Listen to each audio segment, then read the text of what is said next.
The Man with Two Faces। आज हम बात करने जा रहे हैं एक ऐसे इंसान की जिसके एक नहीं दो चेहरे थे।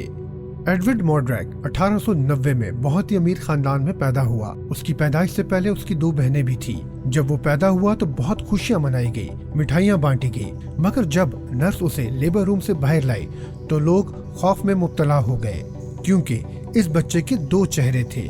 एक तो सामने वाला चेहरा, दूसरा अकबी चेहरा, यानी उसके चेहरे के बिल्कुल पीछे सर वाली साइड पर एक और चेहरा था।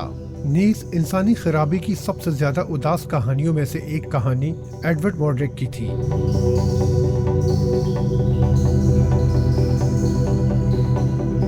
जिसके बारे में कहा जाता है कि वो इंग्लैंड के सबसे अमीर खानदानों में से एक का वारिस था। ताहम उसने कभी भी इस लक़ब का दावा नहीं किया और 23 साल में खुदकुशी कर ली। उसने अपनी जिंदगी मुकम्मल तन्हाई में गुजारी। वो उम्दा कमालात का हामिल नौजवान, गहरा आलिम और नायाब सलाहियतों का हामिल मौसीकार था।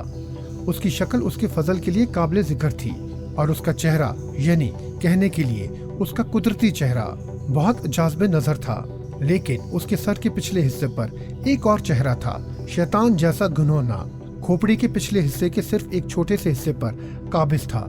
यूं तो अल्लाह पाक ने इंसान को अशरफुल मखलूकात बनाया है और खूबसूरत तख्लीक किया है, लेकिन कहीं कहीं अनहोने वाक़यात भी हुए। जैसे हम दो धड़ वाले बच्चों की पैदाइश के बारे में सुनते और देखते रहते हैं। दो सर वाले इंसानों की पैदाइश भी हुई। इसी तरह दो चेहरों वाले एडवर्ड मोर्ड्रैक की पैदाइश हुई। ये अल्लाह ताला का अजीबो गरीब करिश्मा ही था। एडवर्ड का अकबी चेहरा सामने वाले चेहरे से ज्यादा भयानक और मकरूह था। उसके सामने वाला चेहरा खूबसूरत था और अकबी चेहरा बिल्कुल उसके मुतजाद था। अगरचे अकबी चेहरा बोलता नहीं था, लेकिन सरगोशियों और आंखों के इशारे किया करता था।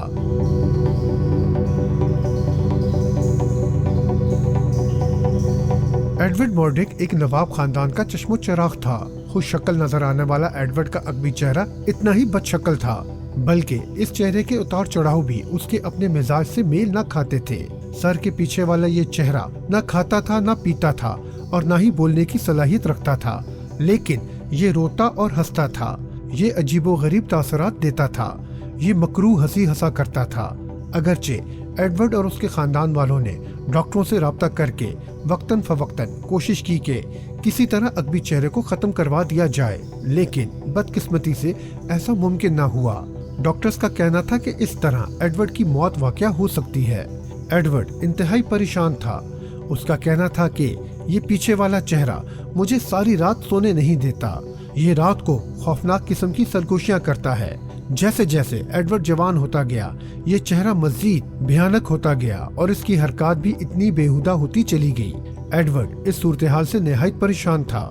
इस अकबी चेहरे की शैतानियत और खौफजदा कर देने वाली आंखों में दहशत मजीद बढ़ चुकी थी।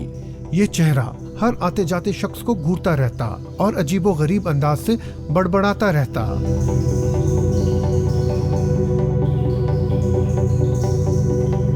एडवर्ड अपनी हालत ज़ाहिर पर रोता तो ये मनूस चेहरा उस वक्त उसकी हालत पर हंसने लगता। एडवर्ड अपनी तकलीफ से बहुत दिल शिकस्ता हुआ। बिलाखिर उसने ठान ली 23 साल की उम्र में इस दुनिया को छोड़कर जाने की, मगर खुदकुशी करने के लिए उसे जहर की जरूरत थी। बिलाखिर बहुत एहतियात के बावजूद वो जहर हासिल करने में कामयाब हो गया और आखिरकार 23 साल की उम्र में एडवर्ड ने उस शैतानी चेहरे से तंग आकर, उसकी सरगोशियों से तंग आकर खुदकुशी कर ली, जहर खाकर। और मरने से पहले एक खत छोड़ा। एडवर्ड ने वसीयत की कि उसके अकबी चेहरे को तदफीन से कबल काट कर अलग कर दिया जाए, ताकि वो कब्र में कम से कम इसके शर से महफूज रह सके। एडवर्ड मोर्ड्रैक के बारे में सबसे पहले इसकी तफसील दी बोस्टन पोस्ट में 1895 के एक मजमून में पाई जाती है, जिसे अफसाना निगार चार्ल्स लोटन ने लिखा था। मजमून में ऐसे कई मामलात की भी वजाहत की गई है जिनको इंसानी शैतान से ताबीर किया गया। साथ ही साथ 1896 में साइंस टेक्स्ट बुक जो कि इंग्लैंड में छपी थी, उसमें भी एडवर्ड का जिक्र किया गया। 2014 में एडवर्ड को एक अमेरिकन टीवी शो में भी दो इक़्तिसाद पर मबनी सीरीज में दिखाया गया।